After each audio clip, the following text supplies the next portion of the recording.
Hi everyone, जैसा कि आप सभी जानते हैं, हमें सभी एक्टिव वर्कर्स की 30 जून तक एबीपीएस इनेबल करना है। एबीपीएस इनेबल को ट्रैक करने के लिए एक डैशबोर्ड बनाया गया है। जिस डैशबोर्ड को आप मनरेगा के होम पेज पे भी देख सकते हैं। मनरेगा के होम पेज पे एबीपीएस डैशबोर्ड के नाम से एक सर्कल आता है, इसको आप क्लिक कर देते हैं।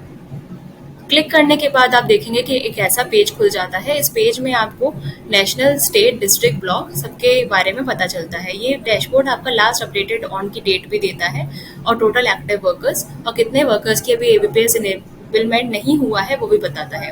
एबीपीएस इनेबलमेंट की जैसे 3 स्टेप होती हैं: आधार सीडिंग, ऑथेंटिकेशन और एनपीसीआई मैपिंग। तो आप देख रहे हैं कि यहाँ पे ओवरऑल बताया गया है कि पूरे भारत में हमारे 14 करोड़ के लगभग एक्टिव वर्कर्स हैं। उसमें से 13 करोड़ की आधार सीडिंग हो गई है और 12 करोड़ की आधार ऑथेंटिकेशन हो गई है। जिन 12 करोड़ की आधार ऑथेंटिकेशन हुई है उसमें से 10 करोड़ लगभग की एनपीसीआई मैपिंग हो गई है। 10 करोड़ एनपीसीआई मैप में से 10 करोड़ लगभग ही हमारे एबीपीएस एलिजिबल हैं। अगर हम ये संख्या बाय परसेंटेज में देखते हैं तो आपको ये परसेंटेज में बता देता है। इसमें लास्ट वाला कॉलम जो है वो आपको ये बताता है कि अगर हमको 30 जून तक ये काम पूरा खत्म करना है तो पूरे भारत में लगभग कितने वर्कर्स हैं जिनको हमें रोज एबीपीएस एलिजिबल करना पड़ेगा।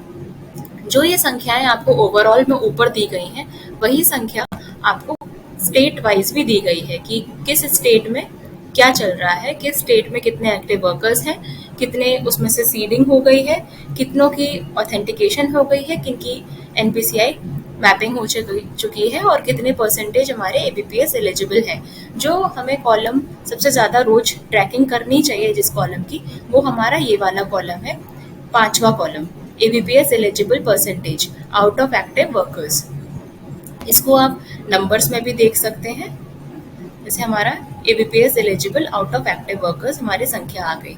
ये आपको स्टेट वाइज भी देखने के लिए मिलती है। अगर आप नीचे जाते हैं तो आपको पता चलता है कि ऐसे कौन से 5 स्टेट हैं जो अच्छा काम कर रहे हैं और ऐसे कौन से 5 स्टेट हैं जो अभी ज़्यादा अच्छा काम नहीं कर पा रहे हैं। उसमें कितने नंबर ऑफ एक्टिव वर्कर्स हैं जिनका अभी एनरोलमेंट नहीं हो पाया है। यही चीज़ जो हमने पूरे स्टेट के लिए देखी वो हम किसी एक स्टेट में जाके भी देख सकते हैं। अगर आप किसी एक स्टेट में आते हैं, जैसे यहाँ ओडिशा सेलेक्ट किया हुआ है, आप अपना स्टेट भी सेलेक्ट कर सकते हैं। उसमें भी हम by percentage, bye absolute number भी कर सकते हैं।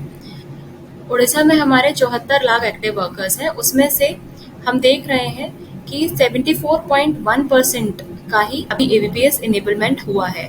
लगभग 25% वर्कर्स अभी भी बाकी हैं। तो उन 25% अगर को अचीव करना है 30 जून तक, पूरे ओडिशा में लगभग 1 लाख वर्कर्स को रोज एबीपीएस एलिजिबल करना पड़ेगा। अभी लास्ट में आपको जो ये दिख रहा है लैगिंग, इसका मतलब ये है कि रोज की हमारी जो प्रोग्रेस है, यहाँ पे जो नंबर्स में लिखी हुई है, परसेंटेज में लिखी हुई है कि रोज यहाँ पे 3000, जैसे एग्जाम्पल दूं तो ये वीडियो हम 9 तारीख को रिकॉर्ड कर रहे हैं और यहाँ पे लास्ट अपडेटेड ऑन दिया हुआ है 8 जून। तो हम ये कहेंगे कि 8 जून को 3000 ऐसे वर्कर्स हैं जो एबीपीएस एलिजिबल हुए हैं। जो रिक्वायर्ड रेट है वो हमारी है कि लगभग 1 लाख वर्कर्स को रोज हमें एबीपीएस इनेबल करना है, इसलिए यहाँ पे लैगिंग दिखा रहा है।